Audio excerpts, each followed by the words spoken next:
Hi, this is Blanca Moreno-Dodson, Director of the Center for Mediterranean Integration, and I want to express my gratitude to the Union for the Mediterranean for inviting me to participate in this discussion.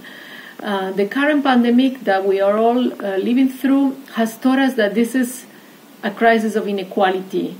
Unfortunately, the crisis is affecting the most vulnerable groups of the populations and even acting almost like a bonus to those who are more privileged already. Within the group of most vulnerable, we can see the effects on women very clearly. Women in the Mediterranean region have more difficult access to the labor market. Many of them have informal jobs, and in some cases they don't have any job at all and no savings.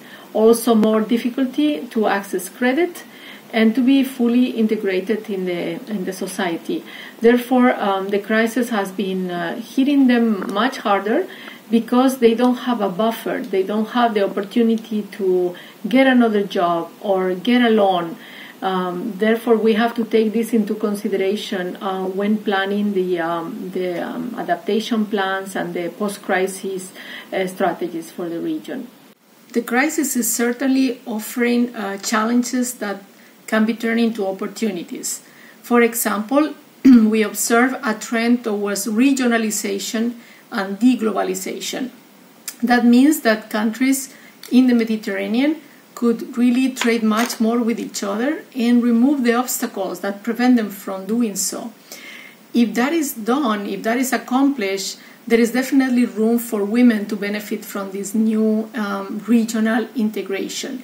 There could be targeted measures making sure that women can access the labor market because new jobs will be created if countries start trading, for example, services, energy products, and other products within the region while they decouple from the global value change. There is a positive side to the crisis in the sense that we observe a trend towards deglobalization and regionalization. Countries in the Mediterranean are missing into the opportunities of trading more with each other, and if they stimulate regional activities and they start creating jobs, women could benefit from that too. We need some targeted measures that are protecting the most vulnerable, and definitely women are in that group.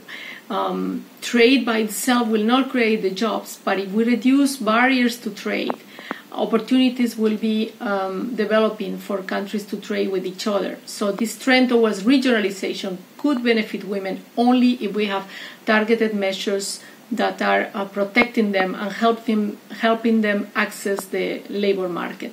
Finally, what can we learn to prevent the inequalities that are emerging as a result of the crisis and to prepare for the next crisis? This will not be the last crisis.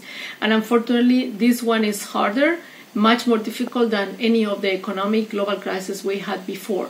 So it's teaching societies to be much better prepared in terms of food security, quality of the health services, preparedness in terms of hospitals and services that are so important for women, especially when one thinks of maternity and also having small children. Preparedness. This is what we need to do before we face another crisis. And again, focus on the key sectors. As the crisis has revealed, food security and access to health have become the most important. And again, have in place a safety net system that can be used quickly right after the crisis starts, so that when governments have to start providing support, they should be able to coordinate between local, regional, and national level. This is something that has caught most countries unprepared. So having a system in place that allows for that coordination between national and other intergovernmental levels would be very instrumental in providing the safety nets that will be needed when there will be another crisis.